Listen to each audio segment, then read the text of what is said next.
What made Ananias lie to the apostles about his donation? At first glance, we might wonder, what did Ananias actually want to gain by telling the apostles the wrong thing about his donation? Why couldn't he just say that this was part of the price of the land he sold and not have to die as a result? But to really understand it, I think we should look at the previous verses, that is the end of chapter 4, because that'll reveal the context, the background, the environment into which Ananias was in. If you read verses 34 to 37 of Acts chapter 4, you see that a lot of people were donating heavily to God. People were selling their houses, their lands, their possessions, and laying the full amount to the apostles' feet. And that was a special thing, right? Anyone who did that, there would have been this glory. Just as, for example, maybe in church, you see people giving a lot, everyone's clapping, they've been spurred to do well. So there's that human validation. There's that human praise that comes with it. So then there are people like Ananias who, when they see that human validation, they feel spurred to try to compete. Like, you know what? That person shouldn't be the only one being clapped for. I need to also do it. But since Ananias wasn't actually moved by God, he couldn't see himself giving the whole price because he felt it was too much to give to God. God wasn't worth the whole price of the land. So instead, he decided to keep part of it, but then lie that was the whole donation so that he could still get that ovation, that praise, that validation, but without actually giving everything. And that was what Peter was highlighting, which made him angry. Ananias could have actually just told them, this is part of the price of the land. This is not the whole thing. And nobody would have been angry. But there's no glory in that. Who's going to praise you if they know you saved some? No, people are going to praise you when it's like you've given everything. You're fully devoted. So that was the issue. And there are lots of things we can learn from this story. For one, church is obviously not where we should be, competing, doing things, not because of God, but because of our fellow brethren who's been motivated, right? Paul said, let us not be desirous of vain glory, right? That human validation. And he added, provoking one another, envying one another. If you also read James chapter 3, verses 14 to 16, James said that there's this human reasoning that comes in of trying to compete with one another. But he said it's devilish, it's sensual, it's worldly. It's not what belongs in the kind of church environment.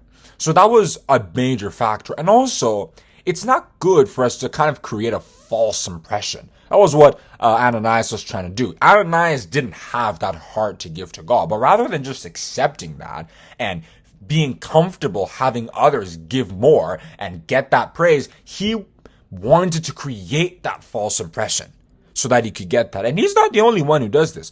There are many false prophets in this world who are famous. They're well believed by a lot of Christians, and they're doing the exact same thing. They know that what they're preaching is wrong, but they want to get that glory that comes from being people's pastor, being people's prophet, right? People give you money, people give you praise, people give you all kinds of stuff, and they don't mind deceiving you so that they can get that. If you read 2 Corinthians chapter 11, verses 13 to 15, Paul said that there are false apostles, deceitful workers, transforming themselves into the apostles of Christ. And no marvel, right? It's not a surprise because Satan himself is transformed into an angel of light. And therefore, it is no great thing if his ministers also be transformed as the ministers of righteousness, whose end shall be according to their works. All these pastors who are preaching lies, lies like we're going to heaven when we die, for example, when it was specifically stated in Matthew chapter 5, verse 5, blessed are the meek, for they shall inherit the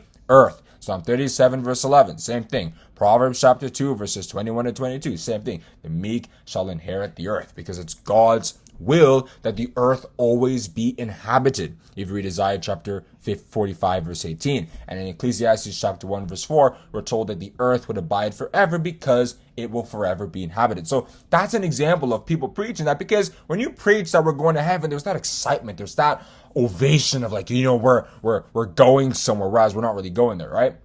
So the fact of the matter is, creating that false impression is a very bad thing when it comes to spirituality, and thus that was what made Ananias be that offensive in the eyes of God and the apostles, and that was why he ended up dying. So what I wanted to use this video to highlight is, what was really going on in Ananias' heart that made him want to lie to the apostles about his donation. He just couldn't fathom other people taking that glory of being the big donors, right? He wanted some of that, even if he wanted to be crafty to get all that glory without actually giving the full amount. So, and there are people who do that in today's world. And of course, my wish for you all is that we are those who don't do that, but we're honest. If we give to God, it's because we actually want to give to God. And if we don't feel like it, then we just don't give, right? We give when we truly desire it, because that is when there's any reward from God. As Paul said, every man according as he purposeth in his heart, so let him give, not grudgingly or of necessity, for God loveth a cheerful giver. So if you enjoyed this video and liked the things that I said, then I'd appreciate it if you click the like button and also the subscribe button. And if you don't like what I said, well, that's perfectly fine too. Let's have a discussion about it in the comment section below. I'm excited to hear your thoughts. Anyway, have a great day, and God bless you.